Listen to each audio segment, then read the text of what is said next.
In the middle of 1995, parts of a female body were found in a suitcase lodged into the bank of Valley Creek in Pennsylvania. 6 months later, the rest of her body would be discovered 50 miles away from the original discovery site. To this day, 3 decades later, this woman has not been identified.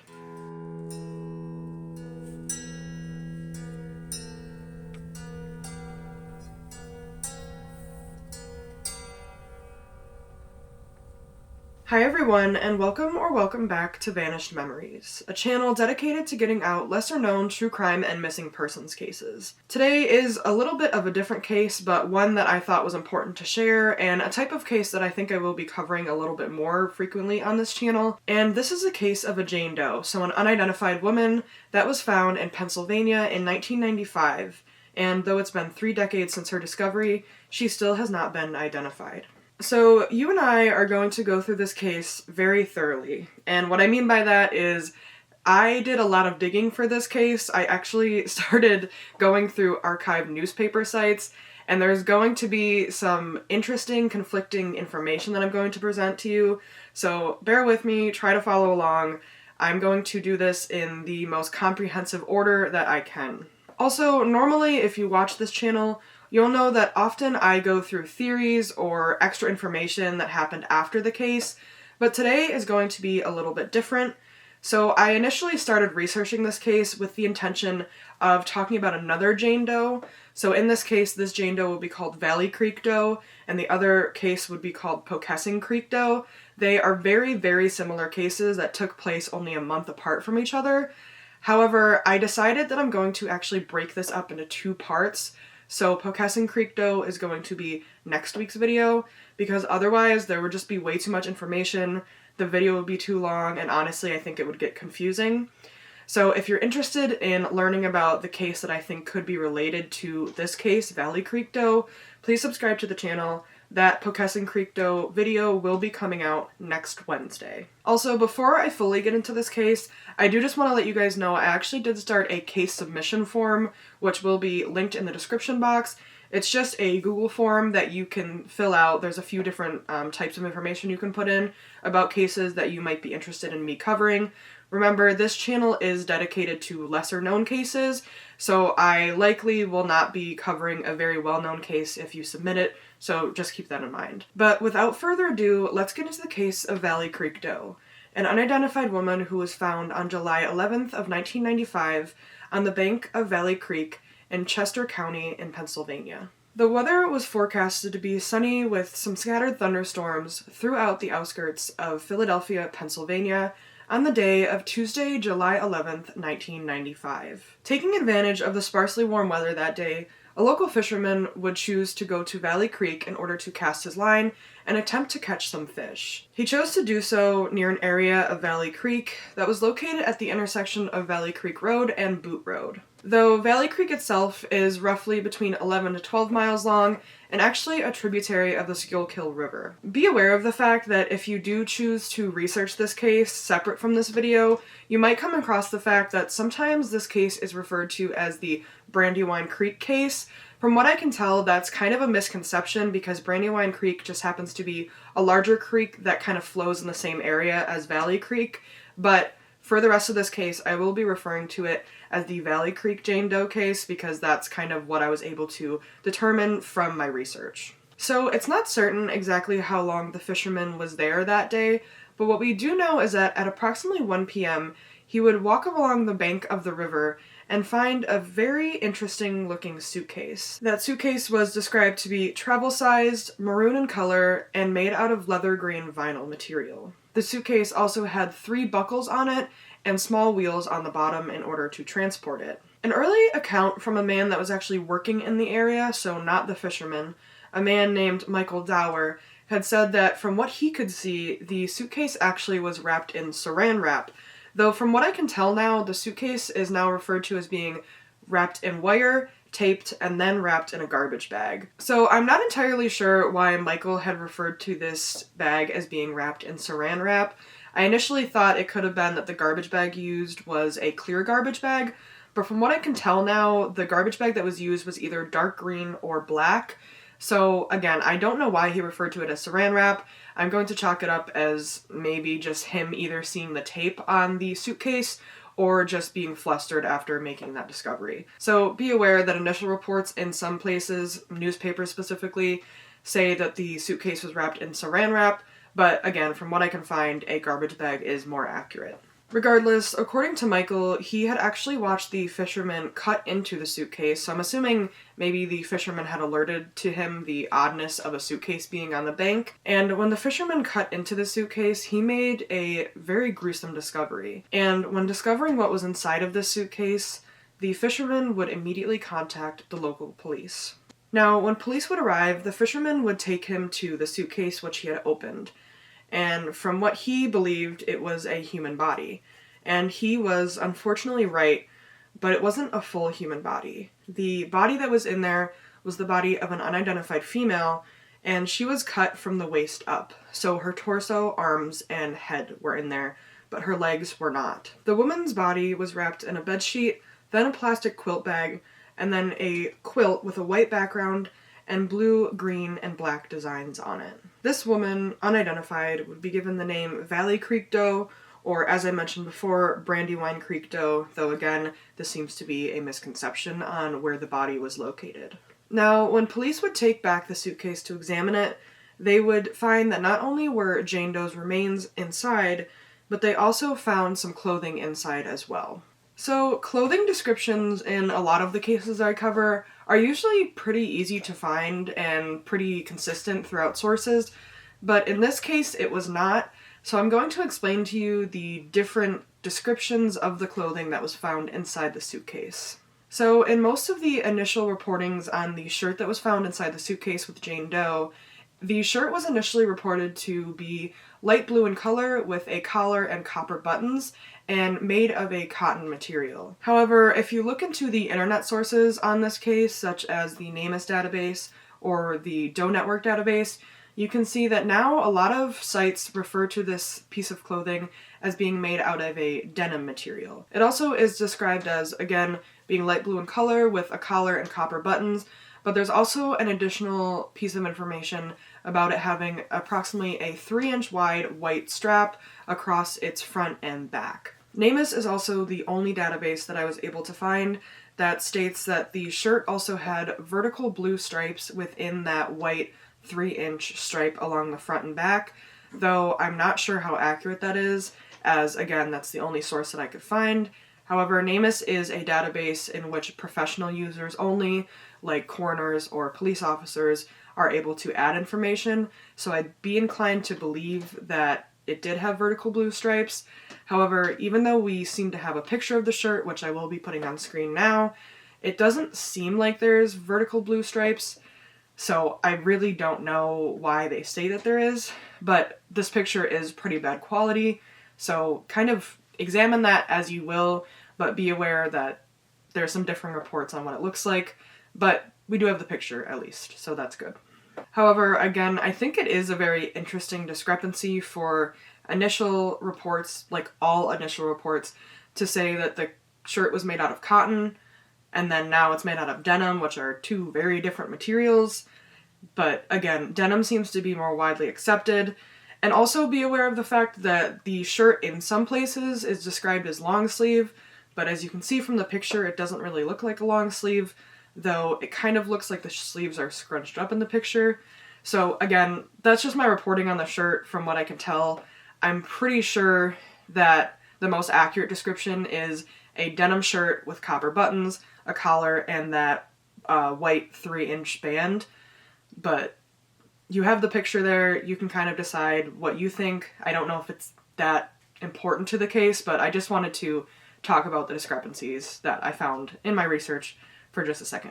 Okay, so now that we've thoroughly talked about this shirt, I want to discuss with you the other contents that were found within the suitcase with Jane Doe's body. So the other items of clothing or accessories that were found within this suitcase are a denim skirt, as well as a white hairband or headband, and also a bra, though the only source, again, that states that there was a bra is NamUs, and it only describes the bra as being bloodstained, but does not say what color it was or what type of bra, whether it was a sports bra or a bra with cups. We just don't know.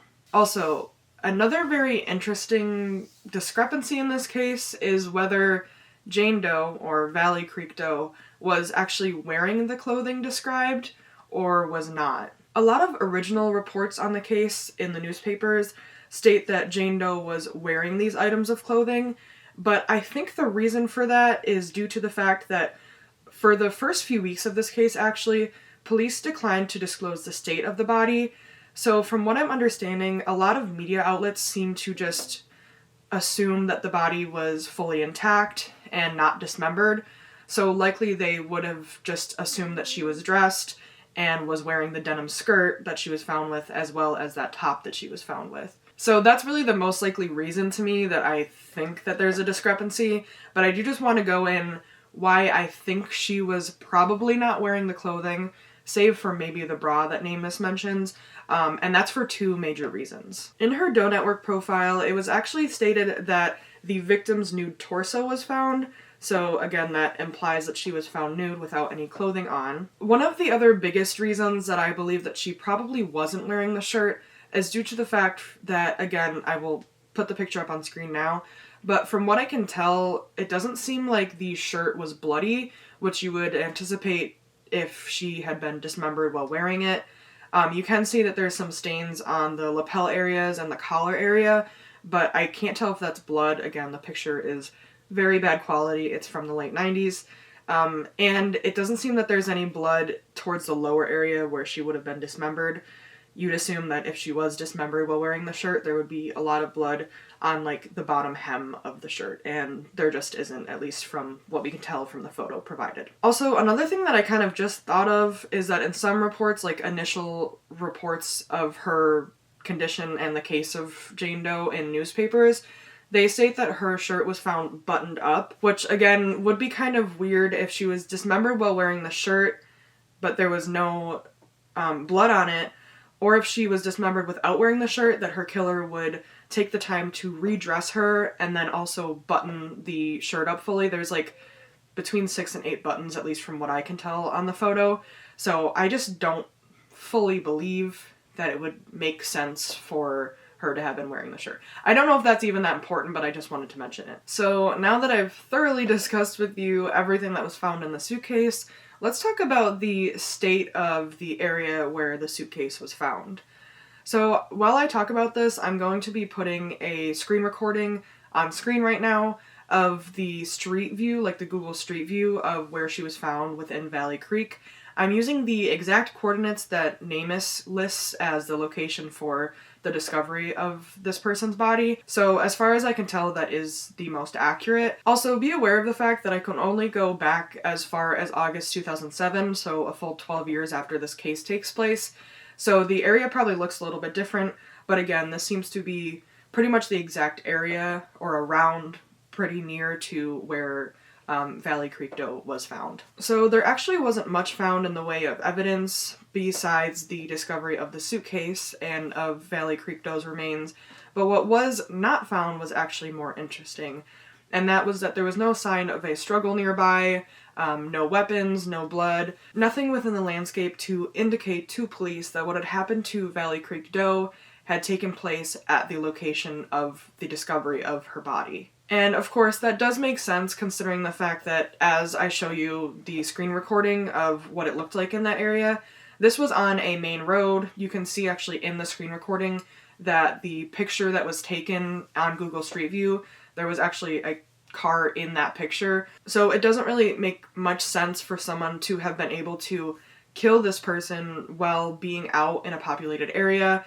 without someone hearing her, seeing something, and then also be able to dismember her and wrap up her body and put it in the suitcase and tie the suitcase with wire and tape and garbage bags without someone being able to see. I guess unless it was at night, but again, there was really no indication that Valley Creek Doe was killed where she was found. So people around the area were, of course, initially concerned that someone had been killed near where they live, But again, there was no indication that that was actually the case. It was more of a dumping site for whoever had killed her. And the district attorney for the Blocker and Chester County actually would put out a statement to the public saying, "This person did not die where she was found, so I don't want people in the area to be concerned that something happened." So all that is to say, yes, the killer did dispose of Valley Creek Doe's body within that area of Valley Creek, but she was not killed in that area. So it kind of gave the public a little bit more peace of mind that at least someone so violent and crazy enough to do this probably was not seeking out victims within Valley Creek area. So, of course, when Valley Doe was discovered, there was really no indication, nothing left with the body that could lead police to her identity. So they actually chose to go to the media with the description of Valley Creek Doe in order to hopefully get someone to come forward saying that they knew who she was. The general description that was given to newspapers in the area at the time of her discovery of Valley Creek Doe was that she was a white woman, possibly in her teens or late 20s. She had brown hair, sometimes described as shoulder length, sometimes described as just being short, and that she also had brown eyes. The description of Valley Creek Doe has been amended since, with more information being added that she could have been Hispanic, specifically given the fact that the configuration of her upper body in conjunction with her head led investigators and anthropologists specifically to believe that she could have been of Mexican descent. She also was between the ages of 17 and 40 and weighed between 120 and 140 pounds. At the time, it was estimated that she would have been about 4'11", but it also now has been estimated that it could be anywhere between 4'11" and 5'4". Also, I didn't really know where to add this, but it's been stated only in one profile, which was the Doe Network profile, that this doe had her ears pierced. I'm not sure if it's just that they saw piercing holes in her ears or if she had any jewelry, but I did just want to mention that. It was only mentioned in her Doe Network profile, so I'm not sure how accurate that is, but I just thought it was worth mentioning that she could have had her ears pierced at the time of her death. In addition to Valley Creek Doe's physical information being put out there also was an autopsy performed on her body, but unfortunately, from what I can tell, there was at least no results that were publicly disclosed, so they weren't able to determine, at least publicly, a cause or a manner of death in her case. However, during the autopsy of Valley Creek Doe, they were able to determine that she likely put up some kind of struggle with the person who killed her, though maybe not quite a lot of a struggle, given the fact that she only had a small bruise under her eye, I'm not sure which eye it was, and also only 2 small bruises on her back. So she could have put up a fight, but she didn't seem to have put up a very significant struggle. To me, this could have indicated that maybe she knew her attacker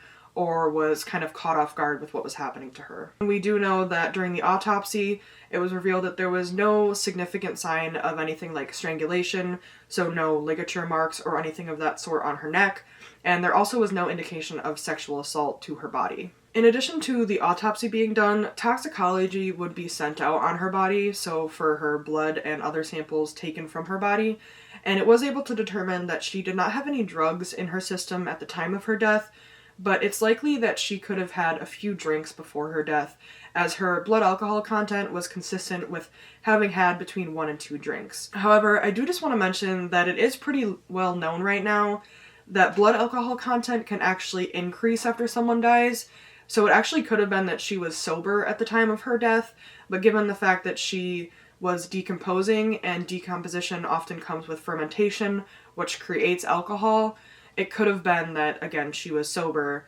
but due to the circumstances after her death, it could have increased her blood alcohol content. But I do think that it is kind of more likely for her to have had a few drinks before her death, when you consider the fact that it's believed that she was actually dead for between 3 to 7 days before she was discovered. And if you go back a full week, so 7 days, it would have been July 4th, which is, of course, a very major holiday, and it's known that a lot of people drink on that holiday. So I just thought that was worth mentioning, that she could have been celebrating the 4th of July with a few drinks on the night that she died. In addition to police putting out the physical description of Jane Doe to the public, they also were attempting to discover her identity through taking her fingerprints and running them through various databases. It was mentioned that her fingerprints were put into the missing persons database at the time, though it doesn't exactly disclose what database that is.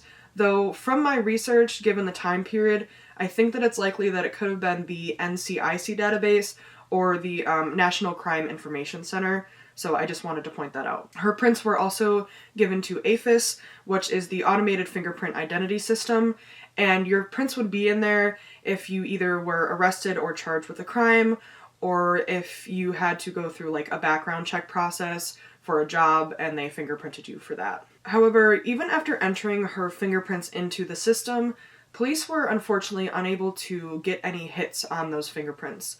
So she was never arrested or charged with a crime, and she also had never gone through a background check or something of the sort that would require her fingerprints to be sent to AFIS. At a loss for what to do and unable to identify this woman, police did the only other thing they could think of, which was to get her picture out there. So with the help of NCMEC, police created a computer-enhanced photograph of what Valley Creek Doe looked like right before her death. Now, it was done this way due to the fact that because of decomposition, it wouldn't have been possible to actually identify her from the way that her face was at the time that her body was discovered. But on screen now, you will be seeing the computer-enhanced photograph, the first one that was released of Valley Creek Doe. Police anticipated this being the break that they needed in order to be able to identify Valley Creek Doe, but unfortunately, even though they did get a few tips, calls, leads about what her identity could have been, they were unable to actually find any valuable information that could lead to her identification.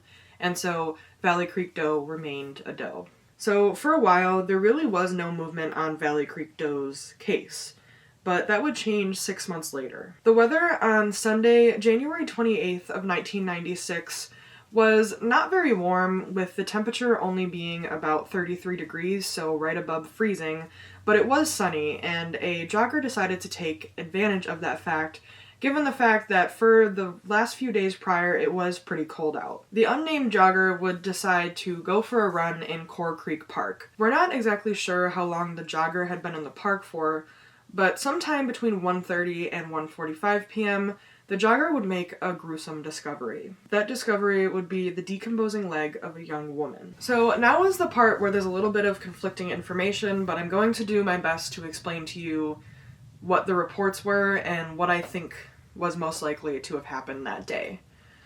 So on the day of Sunday, January 28th, as I mentioned, the jogger had found the unidentified decomposing legs of a young woman, but it wasn't actually reported that this was found until the next day, Monday, January 29th of 1996. The very first news article was published by the newspaper Philadelphia Daily News, and the author of this article states that legs were found between Route 413 in Pennsylvania and Bridgetown Road. Now, when I looked this up to try to figure out exactly where this discovery was made, I only was able to find a Bridgetown Road that was like 4.5 hours away from Core Creek Park. So I was very confused, and it took me down a rabbit hole, but I think I figured it out. So what I was able to determine is that the author of the newspaper article that I'm talking about actually just did not write the right thing down. The area where the body allegedly was found was actually near a pike called Bridgetown Pike, not Bridgetown Road. I don't know how that got confused. I don't know if in the 90s it could have been called Bridgetown Road, but roads and pikes are two different things. I don't know. It's more likely that the author of the newspaper genuinely just wrote the wrong thing down. Either way, I did figure out where it was. It made more sense because Bridgetown Road and Route 413 are literally like right next to Core Creek Park. But then I found something else in a different newspaper that was even more confusing, which I will explain now. So that information that I found was that the legs were found in Duchess Lane picnic area, but that area is almost like half a mile from where they claim that they were originally found from that other newspaper article. Now, half a mile doesn't really seem to be that far away, but I think it's important because if the legs were found near the intersection of Route 13 and Bridgetown Pike, that's a completely different area and way less traveled than the area of the Duchess Lane picnic area. Now, I will have a map on screen that I made of like the different areas where the legs could have been found, but I do just in general think that it makes more sense for the legs to have been found at that intersection of Bridgetown Pike and Route 413, and that's for a few reasons. So the first reason that I think that the legs likely were found closer to the more dense forested area on the map is due to the fact that the legs, of course, would have probably sat there during summer unless for some reason the killer had kept the legs, which that's a whole other thing that I won't even get into. But if they were put into the Duchess area, like closer to the Duchess area, I just think they would have been found sooner given the fact that the Duchess area is more of a populated area than like the forested area where the jogger might have been running. Also, the jogger was said to have been running in either like an isolated trail or a deer trail, which again, I think that makes more sense with the forested area that's on the map. Also, I think that the reason that the Duchess Lane picnic area was even mentioned was just because of the fact that it's like the most recognizable point in the park that would have been kind of close to where the legs likely were found. Now, I was able to find that there actually was a parking lot like right near where that forested area is, so they could have used that as a landmark, but I just think it probably would have made more sense for them to mention Duchess Lane picnic area. So yeah, I just wanted to mention that. I don't know if it's like the biggest discrepancy, but I just thought it was worth mentioning that. And again, I think it's more likely for so many reasons that I just discussed that the legs were found closer to the forested area. Anyways, that was a very long way to say that the jogger had found the legs and decided to, of course, call the police, who would come out to investigate the scene. And when police would arrive, the jogger would actually alert them to another thing that they had found, which was actually the reason that they had even found the legs to begin with, and that was a few different items of women's clothing. So the jogger initially just kind of saw a random trail of clothing and had followed that trail of clothing, kind of confused on why it was there, and then because of that he had found those legs. These items of clothing were as follows: a white blouse made of either silk or rayon material with black and gold buttons, a white hat with a red pom-pom, probably something like what I'll put on screen right now, but be mindful that this is not like an actual evidence photo of what was found. And in addition, they also found a blue, red, and gold sweater and a pair of blue jeans. The Bucks County District Attorney, which is the county where this case took place instead of Chester County, would say to the papers, "The clothes seem to be small sized, small in stature, and it appears to be someone small, perhaps a child, maybe a teenager." I think when they say it appears to be, they mean like the clothes appear to be that of something that a child or a teenager would wear. I don't think they're referencing the legs. They weren't able to fully definitively say that the clothes belonged to the victim, but it's pretty much accepted now that they were. In addition to the clothing that the jogger had found, when police arrived on scene, they would also decide to look around the area and had found a green garbage bag.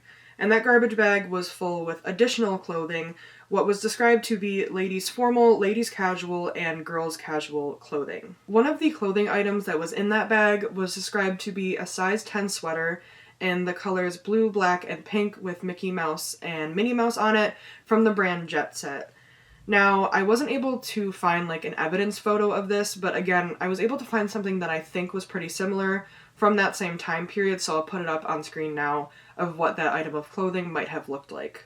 In the bag, there was also a Bonjour brand denim jacket, a Lee brand denim skirt with a red border at the bottom, and a small black jumper. Come to think of it now, I don't know why it was described as jumper, as that's like the British word for sweater. I think they were talking about a small black sweater. I'm not sure why it was said that it was jumper. In addition, some newspaper sources mentioned that there was actually some human tissue buried underneath a dirt mound that was near this bag of clothing, but I'm not sure how accurate that is, as again, that was from like earlier newspaper articles, but it's not been mentioned in any of like the internet sources like the Doe Network or the NamUs databases. Police also would decide to bring in a search dog to search the area for any additional evidence, but from what I was able to determine, it doesn't seem like the dog had found anything else. At least if the dog did find anything else, it either hasn't been mentioned or it wasn't attached to the case. The legs would then be taken back in order to examine them and the condition of them, and they were described as follows: an almost intact right leg from the hip to the foot, and a left leg bone extending below the knee. So from what I can tell from that, the left leg, the lower leg, and the foot were not found, and I don't think they've ever been found. Experts would then further examine the legs and state that they had seen incision marks that indicated that both legs had been cut from the torso by someone using a sharp knife. Pathologist Hale Fillinger would say that he believed that the cuts were made in order to separate flesh from bone, which would, of course, make it easier for transport and also reduce the odor of decomposition. Of course, due to this discovery and the fact that the Valley Creek Jane Doe was found without her legs, it was pretty early on theorized that it was likely for the legs to have belonged to her. After all, where the legs were found was only about 50 miles or an hour drive away from where her torso was found.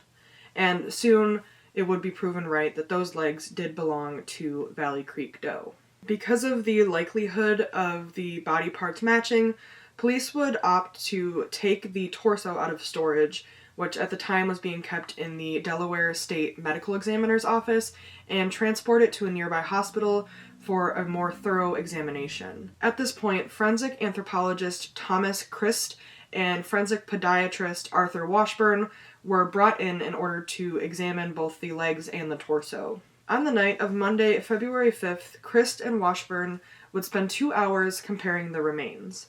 And at the end of the examination, the district attorney would state to the media, "We have an apparent match." Experts would determine that these remains matched for 3 different reasons that were listed in the local newspapers.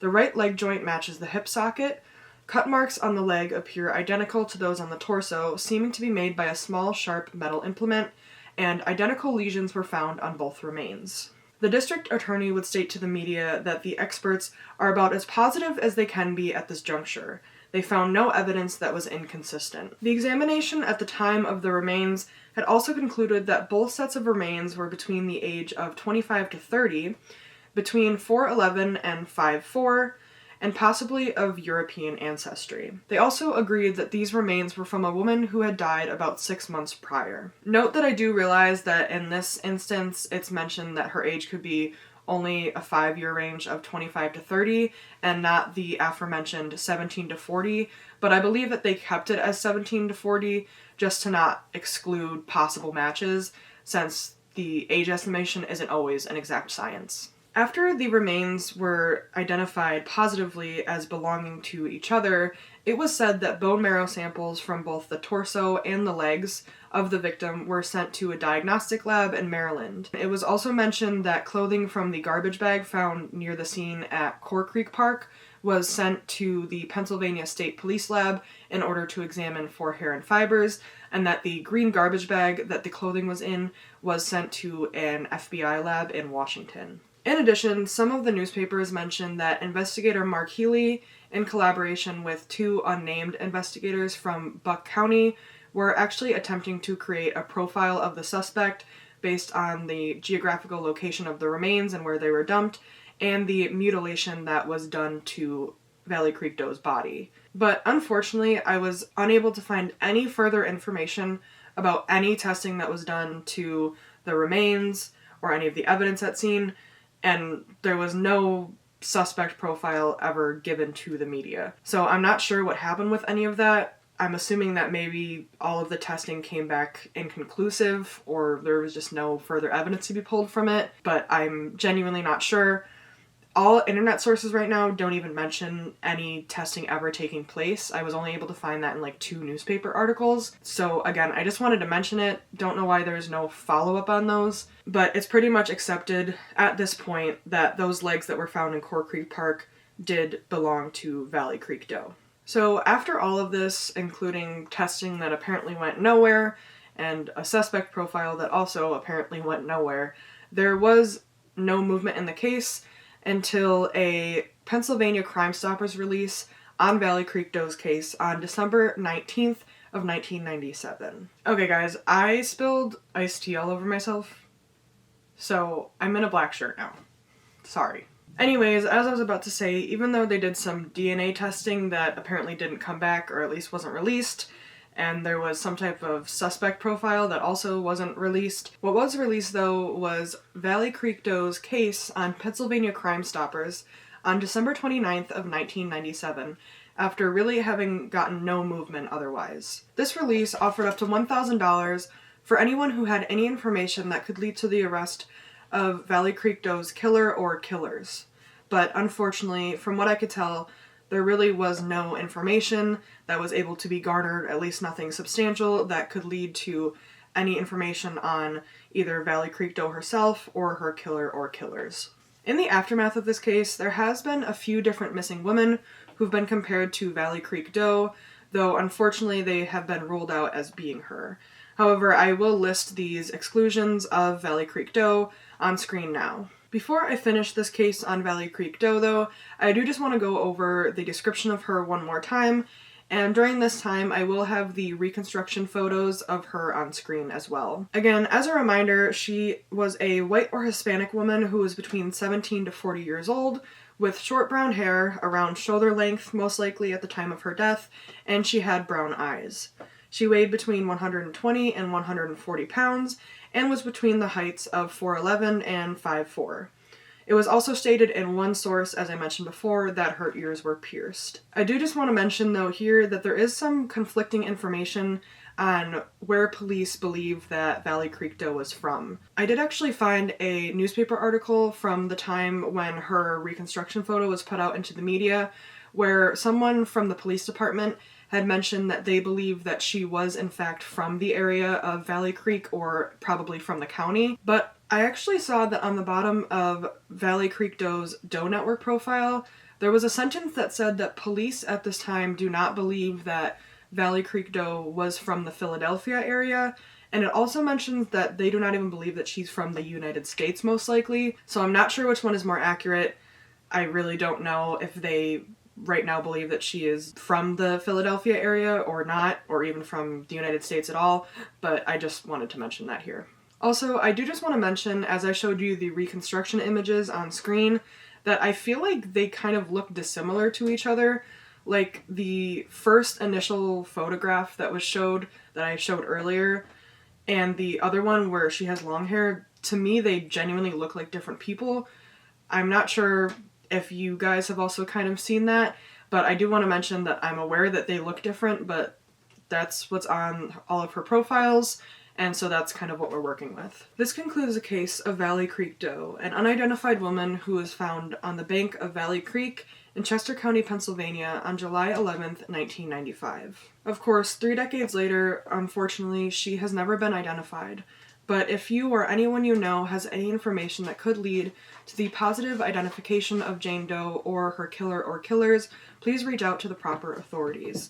As always, that information will be displayed on screen, as well as in the description box below. Again, remember, this is kind of a part 1 to the video that will be coming out next week, as Valley Creek Doe is very similar to a case of another Jane Doe that was found about a month after her, and that Jane Doe is now referred to as Poquessing Creek Doe. Again, I will be discussing Poquessing Creek Doe's case next week, and then after discussing that case, I'll go over the similarities in both Poquessing Creek Doe and Valley Creek Doe's cases, and talk about, again, the similarities and characteristics, and what happened to them, and theories surrounding the case. So feel free to tune in next week for that part 2. Before I go, I do just want to mention 2 things. I do again want to remind you that I have started a case submission form, which will be linked below. Also, I do just want to remind you that I always link all of my case resources below in case you want to do your own research or anything like that.